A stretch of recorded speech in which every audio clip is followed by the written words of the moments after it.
Assalamualaikum warahmatullahi wabarakatuh, santri digital dimanapun berada.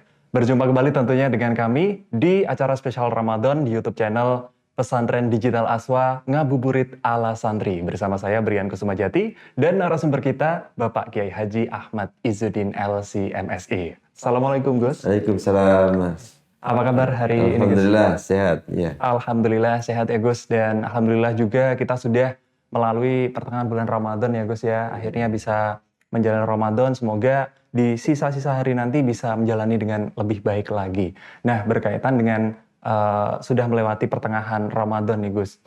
Tentunya pasti semua mengarah pada turunnya Al-Quran nih Gus. Karena memang bulan Ramadan ini adalah bulan yang sangat mulia. Nah, untuk turunnya Al-Quran sendiri itu apakah di tanggal 17 Ramadan ataukah di malam Lailatul Qadar nih Gus? Iya. Bismillahirrahmanirrahim. Jadi setiap bulan Ramadan kita bersama-sama ingin menghormat satu peristiwa agung, yaitu turunnya Al-Quran yang memang di masyarakat kita banyak perbincangan antara sebetulnya turun di tanggal 17 Ramadan seperti layaknya kita mengadakan nuzulul Quran atau di Lailatul Qadar. Jadi memang dalam Al-Quran itu disampaikan begini, yang pertama, Inna anzalnahu fi lailatin mubarakah. Allah memberikan isyarat bahwa yang pertama, Quran itu diturunkan di satu malam yang berkah. Ini jadi tidak ketahuan kapan itu. Satu tahun itu pas kapan Lailah Mubarakah, malam yang penuh berkah itu. Kemudian dipersempit dengan satu ayat Al-Quran yang menyampaikan bahwa Syahrul Ramadan alladzi unzila fihil Quran. Quran itu diturunkan di bulan Ramadan. Yang tadinya tidak tahu kapan, terus ini menjadi sempit satu bulan di Ramadan. Terus ada lagi ayat yang berikutnya, Inna anzalnahu fi Lailatul Qadar. Allah menurunkan Al-Quran di Lailatul Qadar. Nah, kalau ini turunnya di Lailatul Qadar, terus nuzulul Quran ini apa? Yang kita peringati 17 Ramadan itu. Maka dalam banyak ulama mengatakan memang turunnya Al-Quran itu dua tahap. Yang pertama turun dari kalam az-zati, dari Allah, turun ke yang namanya Baitul Izzah, atau biasa kita artikan langit dunia, itu secara bersamaan. Jadi turun Al-Quran satu gelondong bahasanya, 30 juz itu. Nah, itu di banyak ulama mengatakan inilah di Lailah Mubarakah atau Lailatul Qadar itu turunnya Al-Quran dari Allah ke Baitul Izzah. Kemudian dari Baitul Izzah ini, dari langit dunia ini, turun kepada Nabi Muhammad itu di malam atau di 17 Ramadan. Jadi 17 Ramadan itu benar kalau memang itu nuzulul Quran, yaitu turunnya Al-Quran dari Baitul Izzah kepada Nabi, karena Nabi itu pertama kali diutus menjadi Nabi juga tanggal 17 Ramadan. Jadi 17 Ramadan kita itu mengadakan nuzul Quran sekaligus menghormat atau merayakan kenabian Nabi Muhammad SAW. Jadi tidak ada yang salah Mas, kalau 17 kita adakan nuzul Quran, nggak apa-apa. Ada yang mengatakan Lailatul Qadar turunnya juga itu benar gitu.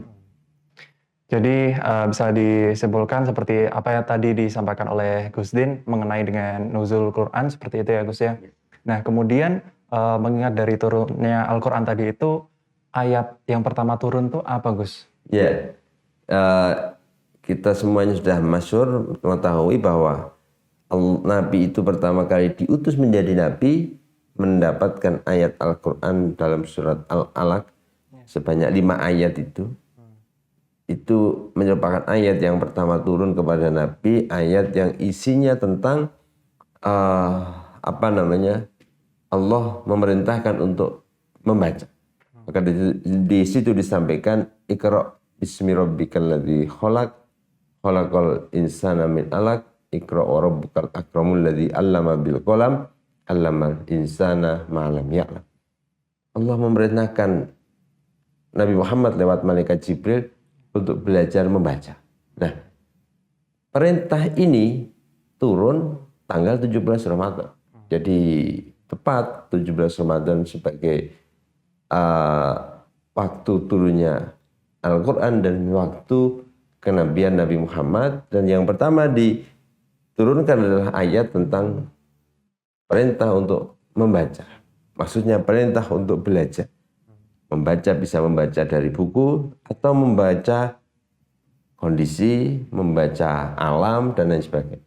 Maka belajar itu menjadi perintah yang pertama yang perlu kita ambil hikmahnya dari nuzulul Quran. Ya. Ya, jadi memang luar biasa dari turunnya Al-Quran pun kita sudah diajarkan pertama kali untuk selalu belajar ya Gus ya. Terutama untuk mempelajari agama dan mempelajari hal lain yang bisa memenuhi kebutuhan kita tentunya di dunia dan akhirat ya Gus ya. Nah, kemudian nih Gus, berkaitan dengan hal tersebut, turunnya Al-Quran, apa sih manfaat Al-Quran itu sendiri Gus? Ya, memang manusia itu diciptakan oleh Allah menjadi makhluk yang sempurna. Yang sudah dibekali akal, bisa berpikir, bisa mempunyai naluri, itu manusia. Tetapi bahwa Allah masih memberikan satu pedoman, guidance yang berupa Al-Quran. Karena apa? Ya karena manusia itu kadang lupa. Manusia itu walaupun sudah punya mata hati, tapi manusia itu kadang juga dikalahkan dengan keinginan hawa nafsu. Maka Quran inilah yang akan menuntun kita, akan selalu mengingatkan kepada manusia agar dalam menjalankan tugas sebagai seorang hamba, seorang manusia itu betul-betul sesuai dengan apa yang diharapkan, apa yang diemban, sehingga semua dalam kehidupan kita itu sudah ada aturannya sebetulnya disampaikan dalam Al-Quran. Tidak jauh begini Mas, kita aja beli kendaraan sepeda motor, mobil, kadang sekarang aja beli HP, beli kipas angin itu loh, ada buku panduannya. Itu bagaimana cara menghidupkan yang baik, bagaimana. Bukan berarti manusia kadang kita sudah nggak perlu buka buku sudah langsung bisa.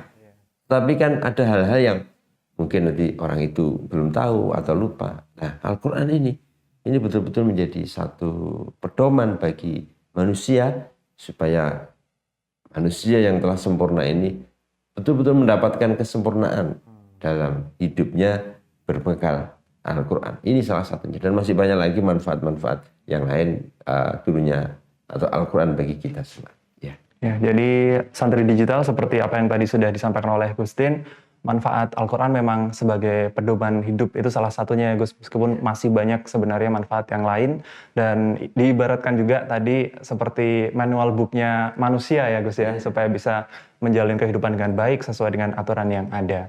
Kurang lebih seperti itu, semoga bisa menjadi keberkahan dan manfaat untuk kita semua tentunya santri digital.